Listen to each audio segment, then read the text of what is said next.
video natin kanina habang nag-video tayo kaya mag-voice over. So, nagpa-loop-fly tayo rito. Umaga ng Webes, December 4. So, mamaya nga po kasi is loading tayo. Mamaya kami loading tayo ng Tayabas. So, as of now, no 18 na simulan natin na ibon natin training sa SDR. May 14 pang tira. So, ilo-load natin sila lahat mamaya sa NHPC Bukawi area. So, ngayon, nagpapaloop-fly kami. At ipo-force fly natin sila. Ayan. At ang problema namin kasi, yung trapping. So, araw-araw pinipilit namin silang mag-improve sa trapping. Nag-a-adjust kami sa pagkain nila. Binabawasan namin yung pagkain nila. Bumibilis naman na sila. Pagka ganitong mga lock-fly lang, mabilis silang mag-trap eh. Pagka karera, pagka arrival ng karera, ay tawag dito, mabagal silang mag-trap. Pumasok sa bagal, tambay muna sila dyan sa release. Yung release na yun. So yan, bababaan na kasi yan. Ipo-force play natin.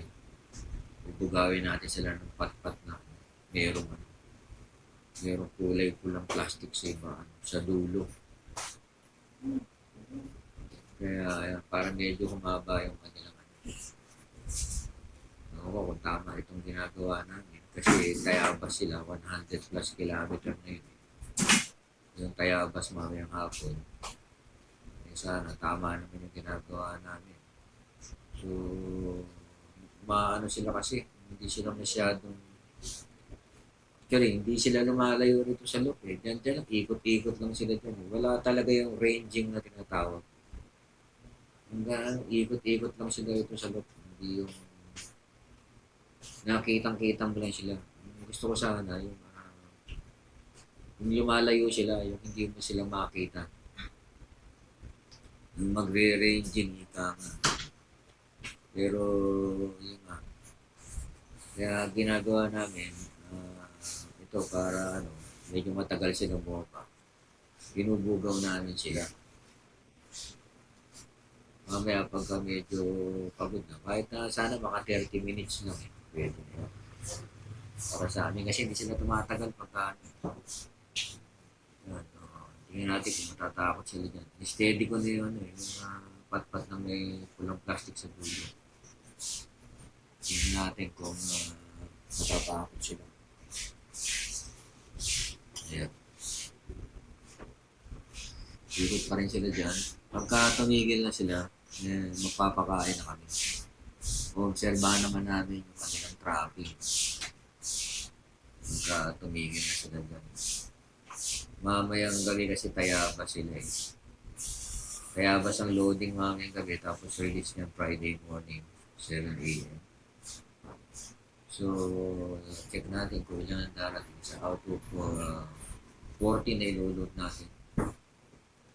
Check natin kung kasi palayo ng palayo. Nababawasan tayo. Actually, ang casualty natin, 4 na. Hindi na sila bumalik. Sana rito sa Tayabas 14 pa rin silang babalik. Yung isa ron yung isang inbred ko na dark checker, hindi namin niload ng lookban kasi nga tinamaan ng wanay ko. So ngayon naman iloload namin sa Tayabas. Napagaling na namin yung wanay ko napagaling na namin, short na tuyo na. Tapos pinaliguan ko na rin siya para presko yung katawan niya at matanggal yung mga langit-langit sa may mata niya. So, yun, okay naman na siya. At isasama na natin siya kasama na siya dyan sa sa loop line niya, kasama na yung dark jacket ko na imprint. galing kay Europe ng Malolos, Bulacan, yung kanyang tinatawag na Bulabog Lot. Bulabog Lot. Yan. Doon tayo nakakuha ng mga inbreed. Inbreed yung nakuha ko ron, dalawa eh. Inbreed na inbreed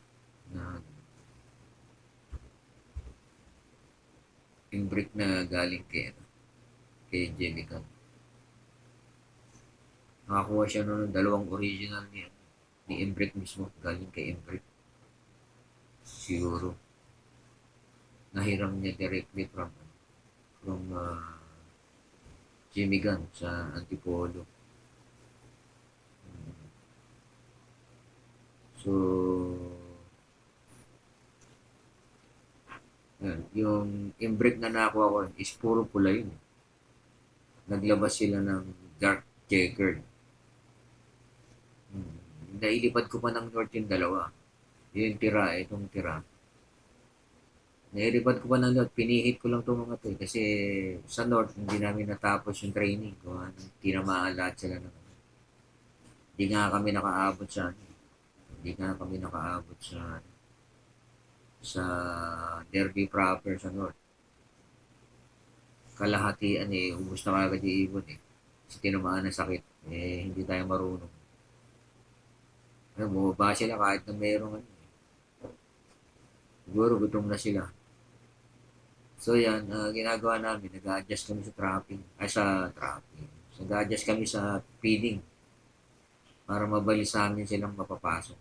Kasi pag marami kami pinakain, nako, tambay-tambayan doon sa taas. Hindi niya papansinin ang tawag. So, ayan yan. Okay naman ang trapping nila rito. Mabilis naman sila. Pagka pagkalog namin ng mga pagkain, papakasukan Ngayon, pagka may bumababa, binubugaw namin. Ayaw namin silang mawili ron sa babae. Kaya binubugaw namin. So, yun, Nandun sila sa landing board. Mamaya, papasok na lahat yun.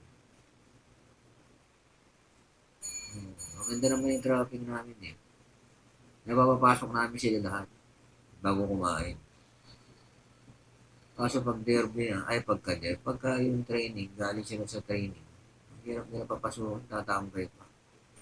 Hindi ko alam kung kasi yung ginagawa namin kasi dyan, nagsubo na kami ng isang, actually sinubo namin yan,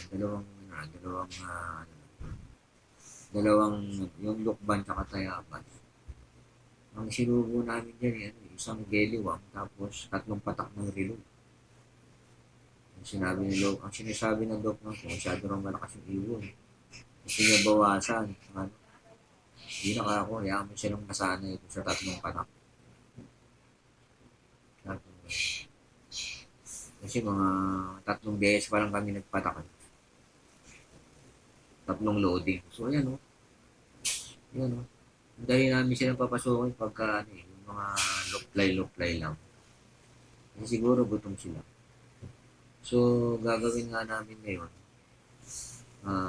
recommendation ng Lokman ko, siya ko rin manugang, hindi namin pakakainin sa hapon. So, umaga lang kami mapapakain para lumabas bumilis ang traffic. Yung kanyang recommendation. Sabi ko naman, sige, try natin.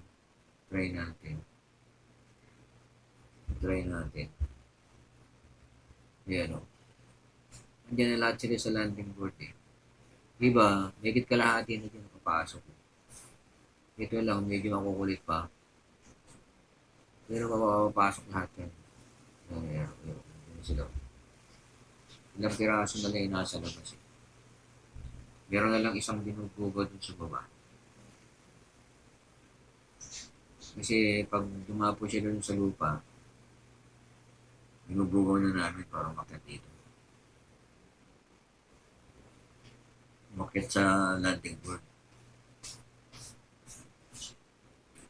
Ilang piraso na lang. Siguro 2 na lang, 1 na lang. Pumasok na yung isa. So, meron pa tayong isa. isa o dalawa na lang. So, pagka medyo mabilis ang traffic na. Pagka derby, problema pagka derby, no? Kasi, tawag dito, mabagal talaga sila pumasok. Pero nga one time, 1.4 sana yung speed, Kalayan mo naman tumambay sa taas. Yan ang problema namin, yung release dito, yung elevated na rails dito sa tapat namin. O yun, pumasok na lahat. So magpapakain na kami kasi pumasok na lahat sila. Pumasok na lahat yan. Mabilis naman ang travel namin. Pero mo, sandali lang. Pagka karera ang bagal nila mo tatambay pa. Sabi na baka doon sa reload na Pilipino. Bibigyan na kasi ako ng reload. Para matibay sila. Pero baka maiksi pa yung ang training. Kasi nakaka-11 na toss na rin. Pwera pa yung toss namin. Totos din kami. Pero malalapit lang pag sa nawasan nila. Kasi kung magte-training ka mag-isa, lalong magastos. Magastos na nga ito muna. Magastos din pala yung pagkakalapati. Di ba, yung magbabayad ka sa pooling, sa 10, 150 rin mo. Kami, may kitsampo binulog na. Sasali ka pa ng pooling. Dalawang klase pooling dito, 120 at 70. Hindi 190 na. Minsan, sumasali pa kami sa tag-team. 200. Wala. Biro mo yan.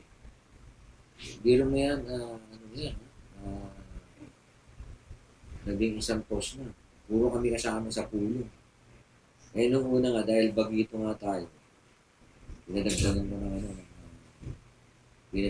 ko ng tawag dito yung Peter kasi parang hindi sila masyadong nagsisiksika. Pinadagdagan ko rin sa kasi minsan pag ganyan siksika, nasisira yung balahibo sa ganyan. Kasi still natin niya, hindi ko niya kinato. Dapat yung may cup pang isa. Kung nasa may yung balahibo, dapat yung cup ko yun. So, hindi ko na kinato. Madaling pasukan ng mga pipego. So dyan, napapasok na namin sila dyan sa mabilis naman ang traffic hindi nga inabot ng 5 minuto, pumasok lahat sila. Tapos ginagawa namin, pakunti-kunti lang ang pagkain. Para wala silang ititira. Pakunti-kunti ang bigay. Kasi na-observa na pagka gano'n, hindi sila namimili. Kainin nila lahat kahit yung mga mais niya na malalaki. Kainin mo lang. So, hindi sila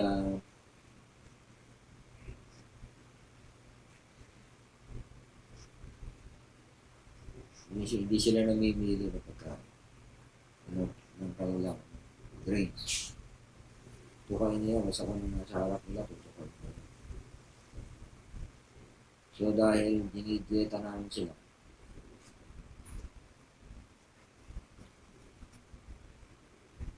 para malakas ang traffic, mabilis. Yan nga, ang recommendation ng ating law is bawasan yung pagkain nila. So mamayang hapon, hindi na kami magpapakain. At i-check natin kung maganda yung traffic nila. Kung sana yung diretso ng landing board. Yung kasing landing board ko, kalahati may mati, kalahati. May plastic natin kalahati wala. Nila, yung pinaka-steel natin lang na 2x2. walang plastic matic. So, kasi kaya ganun yun kasi takip yun ng aking ano eh. Takip yun ng pasukan nila. Dati kasi doon ako nag-reviewing. Nagpalagay na ako ng malaking viewing. Kaya ganun ang design niya. Kasi doon ako nag-reviewing. Kaso napapansin ko, kulang ng viewing nila. Kasi nakikita lang nila, harap nila. Kaya nagpagawa ako ng 360. 360 na.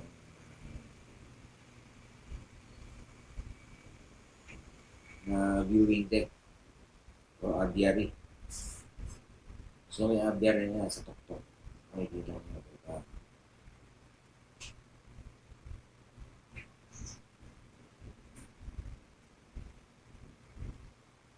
So yun. Maganda naman ang kondisyon ng inaagapan namin doon, one night food. Pagka nakita na namin pinapahid mo yung mata sa balikat o medyo nagluluha na yung mata. Yun yun. Usually pag nagluha yung mata na pinapahid sa balikat, makikita mo kagad.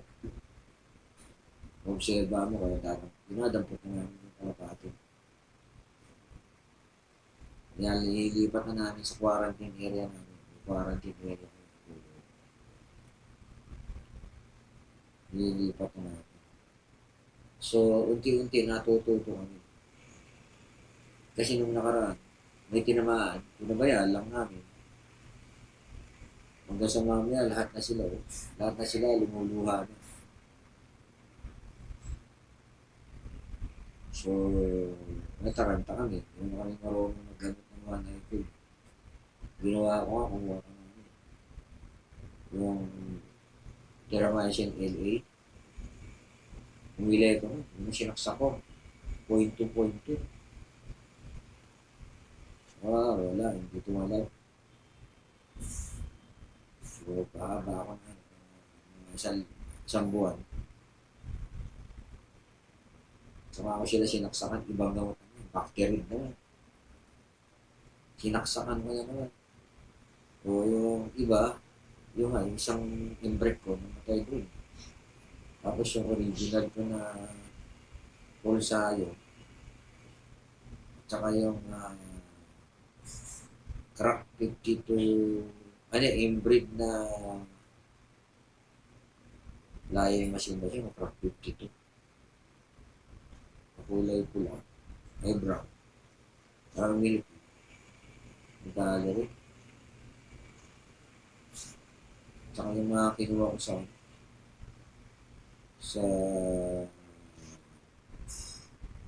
mga kinuha ko dito sa Bio Resorts, wala yung stock panrit food, dyan ang argo na inahin.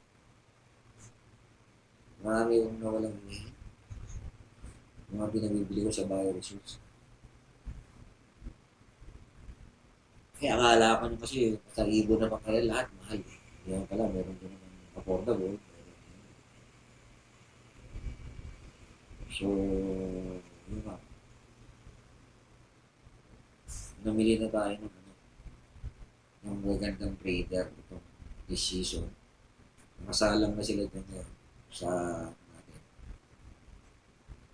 sa breeding natin kasi yung plano natin, kumuha tayo ng 30 singsing sa species.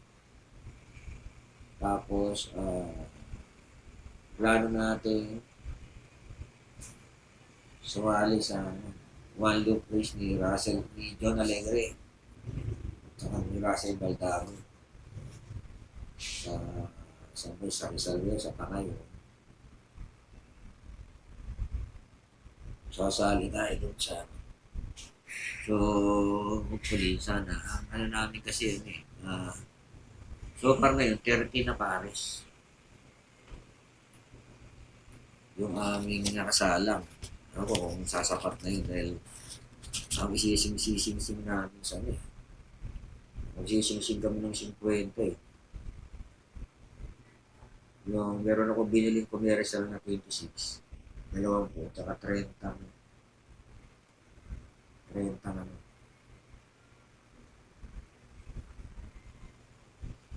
NHPC.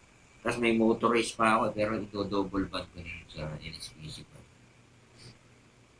Dudouble ko na yun. So, ayan yung aking, galing pa ng biyaya kasi siya, lalabog. Motorsiklo ng gamit. So, nagpa-lockfly lang siya. Siya yung aking lockman. Siya yung aking lockman.